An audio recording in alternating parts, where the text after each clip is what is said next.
সরকার এবং সেখানকার তৃণমূল কংগ্রেসের মধ্যে নির্বাচনী লড়াই হয়েছে। আর এই নির্বাচনটা সম্পূর্ণ তাদের অভ্যন্তরীণ ব্যাপার। আমরা এতে কোনো নাক গলাইতে যাইনি, কিন্তু নির্বাচনের পরবর্তী সহিংসতার শিকার হচ্ছে আজকে ভারতের মুসলমানরা। কেন এই মুসলমানরা সহিংসতার শিকার হচ্ছে, কেন এই প্রশ্নটা আজকে আমাদের কাছে বড় হয়ে দাঁড়িয়েছে।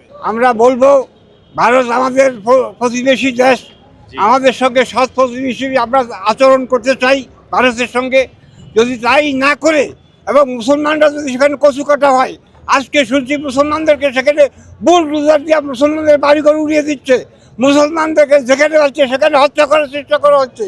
এই হত্যা, এই সহিংসতা অবিলম্বে বন্ধ না হলে আমরা পরবর্তী ব্যবস্থা নেব ইনশাল্লাহ, যে কোনো ব্যবস্থা।